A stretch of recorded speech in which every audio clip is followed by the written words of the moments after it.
출애굽기 3장 함께 읽겠습니다. 모세가 그의 장인 미디안 제사장 이드로의 양떼를 치더니 그 떼를 광야 서쪽으로 인도하여 하나님의 산 호렙에 이르매 여호와의 사자가 떨기나무 가운데로부터 나오는 불꽃 안에서 그에게 나타나시니라. 그가 보니 떨기나무에 불이 붙었으나 그 떨기나무가 사라지지 아니하는지라. 이에 모세가 이르되 내가 돌이켜 가서 이 큰 광경을 보리라. 떨기나무가 어찌하여 타지 아니하는고 하니 그때에 여호와께서 그가 보려고 돌이켜 오는 것을 보신지라. 하나님이 떨기나무 가운데서 그를 불러 이르시되 모세야 모세야 하시매 그가 이르되 내가 여기 있나이다. 하나님이 이르시되 이리로 가까이 오지 말라. 네가 선 곳은 거룩한 땅이니 네 발에서 신을 벗으라. 또 이르시되 나는 내 조상의 하나님이니 아브라함의 하나님 이삭의 하나님 야곱의 하나님이니라. 모세가 하나님 배웁기를 두려워하여 얼굴을 가리매 여호와께서 이르시되 내가 애굽에 있는 내 백성의 고통을 분명히 보고 그들이 그들의 감독자로 말미암아 부르짖음을 듣고 그 근심을 알고 내가 내려가서 그들을 애굽인의 손에서 건져내고 그들을 그 땅에서 인도하여 아름답고 광대한 땅 젖과 꿀이 흐르는 땅 곧 가나안 족속, 헷 족속, 아모리 족속, 브리스 족속, 히위 족속, 여부스 족속의 지방에 데려가려 하노라. 이제 가라. 이스라엘 자손의 부르짖음이 내게 달하고 애굽 사람이 그들을 괴롭히는 학대도 내가 보았으니 이제 내가 너를 바로에게 보내어 너에게 내 백성 이스라엘 자손을 애굽에서 인도하여 내게 하리라. 모세가 하나님께 아뢰되 내가 누구이기에 바로에게 가며 이스라엘 자손을 애굽에서 인도하여 내리이까. 하나님이 이르시되 내가 반드시 너와 함께 있으리라. 네가 그 백성을 애굽에서 인도하여 낸 후에 너희가 이 산에서 하나님을 섬기리니 이것이 내가 너를 보낸 증거니라. 모세가 하나님께 아뢰되 내가 이스라엘 자손에게 가서 이르기를 너희의 조상의 하나님이 나를 너희에게 보내셨다 하면 그들이 내게 묻기를 그의 이름이 무엇이냐 하리니 내가 무엇이라고 그들에게 말하리이까. 하나님이 모세에게 이르시되 나는 스스로 있는 자이니라. 또 이르시되 너는 이스라엘 자손에게 이같이 이르기를 스스로 있는 자가 나를 너에게 보내셨다 하라. 하나님이 또 모세에게 이르시되 너는 이스라엘 자손에게 이같이 이르기를 너희 조상의 하나님 여호와 곧 아브라함의 하나님 이삭의 하나님 야곱의 하나님께서 나를 너에게 보내셨다 하라. 이는 나의 영원한 이름이요 대대로 기억할 나의 칭혼이라. 너는 가서 이스라엘의 장로들을 모으고 그들에게 이르기를 너희 여호와 너희 조상의 하나님 곧 아브라함과 이삭과 야곱의 하나님이 내게 나타나 이르시되 내가 너희를 돌보아 너희가 애굽에서 당한 일을 확실히 보았노라. 내가 말하였거니와 내가 너희를 애굽의 고난 중에서 인도하여 내어 젖과 꿀이 흐르는 땅 곧 가나안 족속, 헷 족속, 아모리 족속, 브리스 족속, 히위 족속, 여부스 족속의 땅으로 올라가게 하리라 하셨다 하면 그들이 네 말을 들으리니 너는 그들의 장로들과 함께 애굽 왕에게 이르기를 히브리 사람의 하나님 여호와께서 우리에게 임하셨은즉 우리가 우리 하나님 여호와께 제사를 드리려 하오니 사흘길쯤 광야로 가도록 허락하소서 하라. 내가 아노니 강한 손으로 치기 전에는 애굽 왕이 너희가 가도록 허락하지 아니하다가 내가 내 손을 들어 애굽 중에 여러 가지 이적으로 그 나라를 친 후에야 그가 너희를 보내리라. 내가 애굽 사람으로 이 백성에게 은혜를 입히게 할지라. 너희가 나갈 때 빈손으로 가지 아니하리니 여인들은 모두 그 이웃 사람과 및 자기 집에 거류하는 여인에게 은폐물과 금폐물과 의복을 구하여 너희의 자녀를 꾸미라. 너희는 애굽 사람들의 물품을 취하리라. 아멘. 이제 또 한 주간의 끝자락 금요일입니다. 오늘도 주님이 우리와 함께 하시고 또 은혜 주시기를 축복합니다. 이제 출애굽을 진두지휘할 모세에 대한 이야기가 시작됩니다. 모세의 출생과 또 미디안 광야에서의 40년 그리고 그가 하나님께 부름받는 내용입니다. 왕궁에서 왕자 교육을 받으면서 40년을 지냈고 또 미디안 광야에서 40년을 지냈고 그리고 하나님께서 그를 부르십니다. 하나님의 부르심을 우리는 소명이라고 말하고, 또 하나님이 그에게 일을 맡기십니다. 그걸 사명이라고 말하죠. 소명과 사명, 모세의 소명과 사명에 대한 이야기가 3장에 나오고 있습니다. 그의 사명은 이스라엘을 애굽에서 인도해 내는 것이었습니다. 그때 모세의 나이는 80이었습니다. 인생은 80부터다, 이렇게 말할 수 있습니다. 아직 인생이 80이 안 된 사람은 시작도 안 한 겁니다. 모세 나이 80에 큰 일을 감당하게 되죠. 모세가 그의 장 이드로의 양떼를 이끌고 호렙산에 이르게 됩니다. 나중에 그 산을 신의 산이라고도 말하죠. 그러니까 이스라엘 백성들을 이끌고 장차 가야 할 그 신의 산을 미리 가본 겁니다. 40년의 미디안 광야 생활이 그냥 주어진 것이 아니고 다 하나님이 계획이 있으셔서 그렇게 했던 것이죠.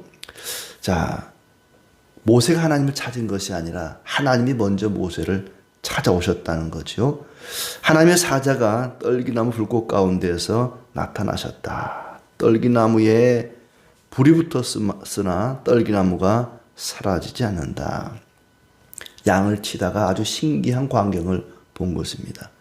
나무에 불이 붙으면 나무가 연료가 되어서 순식간에 사라져 버립니다. 그런데 이 떨기나무에는 불이 붙기는 붙었지만은 나무가 연료로 타서 없어지는 것이 아니고 나무는 그대로 있고 계속 불꽃만 보이는 것입니다.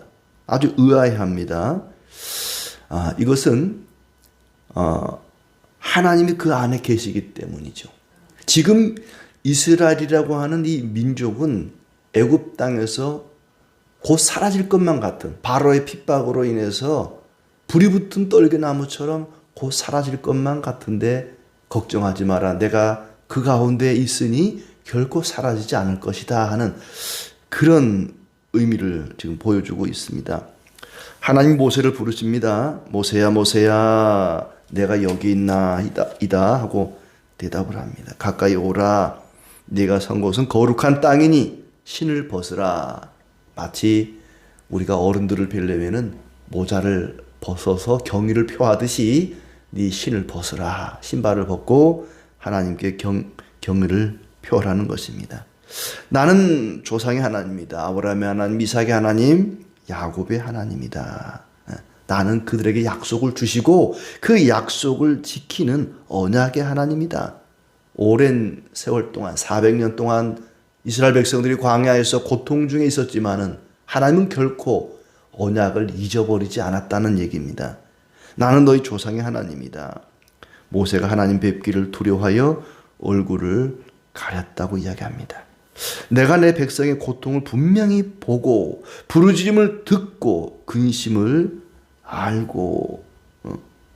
하나님은 이스라엘의 고통을 감찰하시는, 그들이 애굽 땅에서 바로의 핍박 아래 얼마나 고통을 당하고 있는지 이미 하나님은 다 보셨습니다. 그들의 눈물을 주시하십니다. 그리고 학대당하는 자들을 보셨습니다.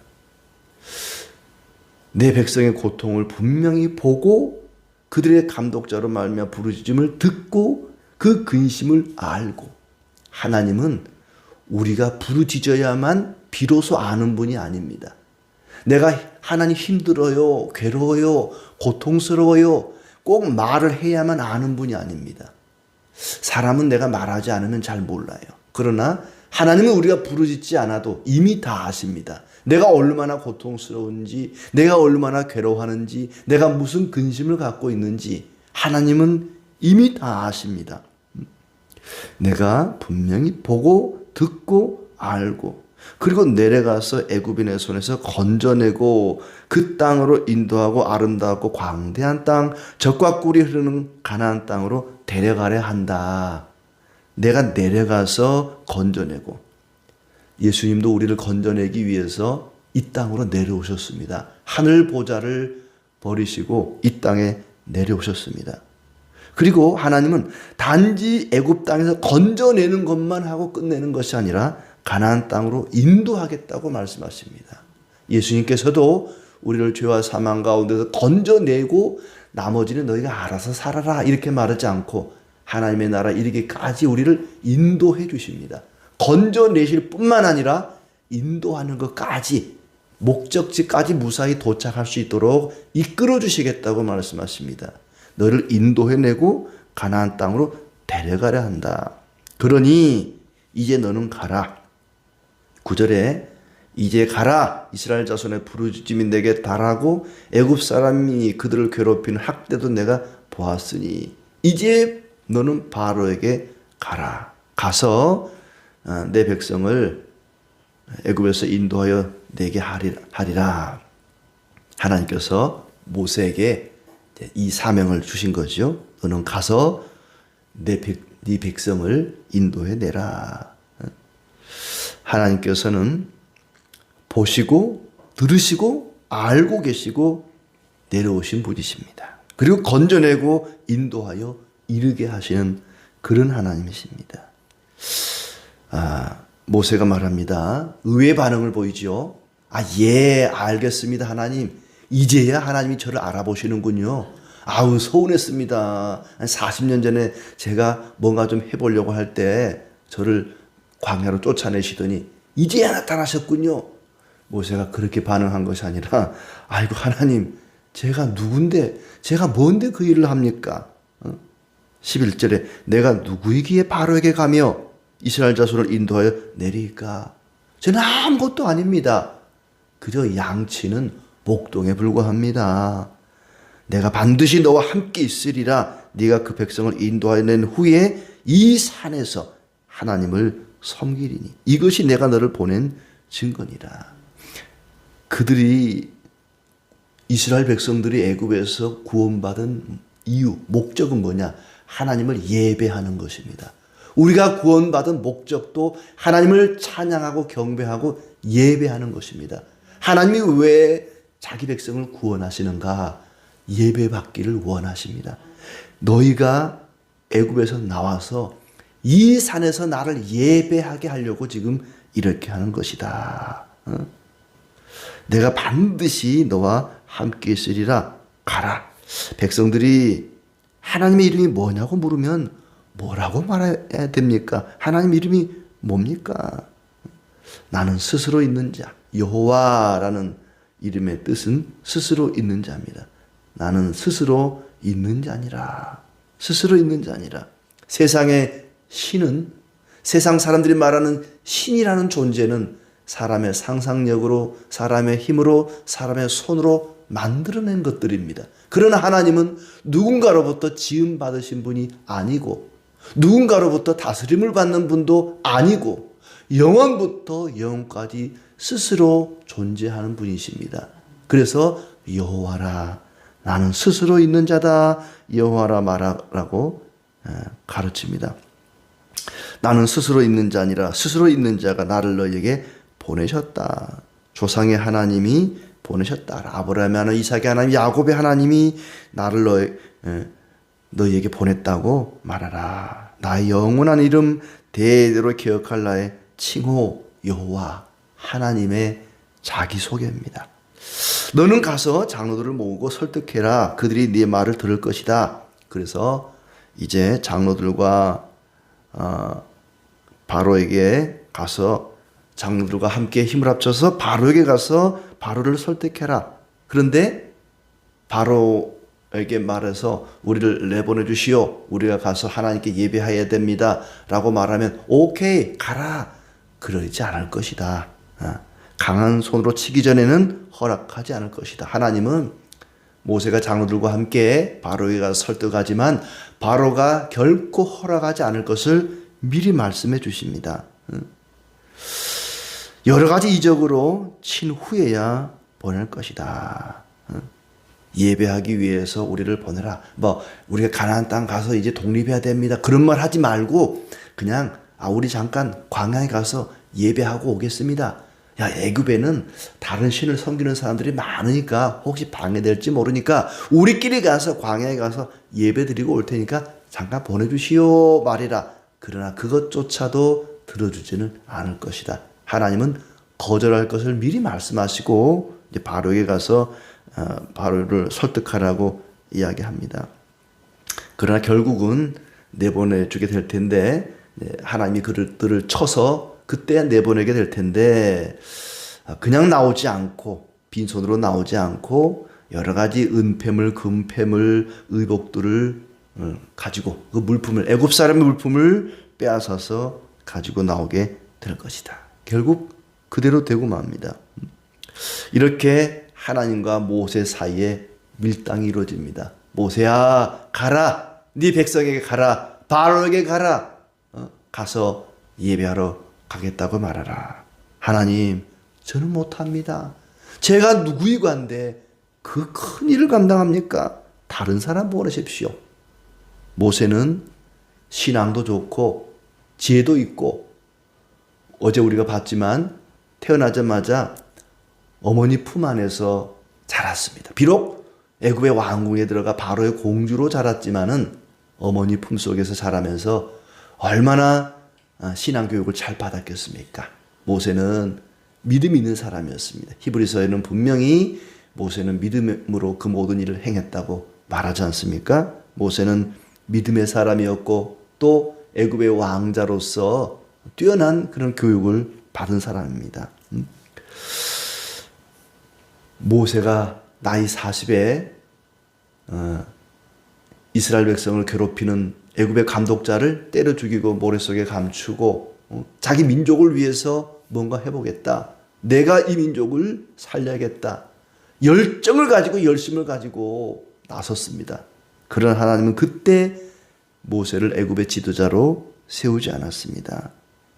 팔팔할 때, 젊은 혈기가 왕성할 때 모세를 지도자로 세운 것이 아니었습니다. 더 이상 아무것도 할 수 없을 때, 나이 80에 그저 할 수 있는 거라고는 양떼나 치는 아무것도 할 수 없는 무기력한 상태에 있는 모세를 찾아오셨습니다. 모세야, 내 백성을 이끌어내야겠다. 바로에게 가서 내 백성을 이끌어내겠다고 말해라. 모세는 말합니다. 나는 못합니다. 저는 할 수가 없습니다. 힘있고 팔팔할 때는 못 가게 하더니 이제야 가라고 하니 저는 못합니다. 하나님께서는 모세가 모든 소망이 사라지고 힘도 없고 연약하고 할 수 있는 거라고는 아무것도 없는 그런 상태에 있을 때에 찾아오셨습니다. 하나님의 사람으로서 갖춰야 할 소양이 뭘까? 하나님의 백성이 어떤 사람이어야 하나님이 그를 사용하시는가? 하나님의 일은 사람의 열정으로, 사람의 능력으로, 사람의 열심으로 이루어지는 것이 아닙니다. 모세의 열정과 열심이 사라지고 나서야 하나님이 그를 찾아오셨습니다. 하나님께서는 모세의 열심과 열정이 모든 것을 내려놓고 힘이 쫙 빠질 때까지 기다렸던 것입니다. 그걸 위해서 미디안 광야에 보내 40년 동안 훈련을 시켰던 것입니다. 8절을 다시 한번 보시면은 내가 내려가서 그들을 애굽인의 손에서 건져내고 내가 가서 건져내고 인도하고 가나안에 이르게 할 것이다. 내가 할 것이다. 네가 하는 거 아니다. 모세야, 네가 하는 게 아니다. 하나님의 일은 사람이 하는 게 아니라 하나님이 하십니다. 내가 하는 것인데 다만 너는 내가 시키는 대로만 하면 된다. 하나님은 똑똑하고 능력 있고 열심과 열정이 넘치는 사람이 아니라 자기 자신을 낮추는 온유하고 겸손한 사람을 들어 쓰십니다. 모세가 그렇게 될 때까지 하나님이 지켜보시고 기다렸던 것입니다. 이스라엘 백성들이 못 살겠다고 더 이상은 살 수 없다고 부르짖을 때까지 그들을 애굽에 내버려 두신 것처럼 모세도 그렇게 하나님의 사람으로 빚어져 갔던 것입니다. 하나님 앞에 은혜만을 구하는 하나님, 나는 아무것도 할 수 없습니다. 나는 무능하고 무익한 죄인입니다. 이렇게 하나님의 은혜만을 구하고 하나님의 손에 붙들려 쓰임받는 우리의 삶이 되기를 바랍니다.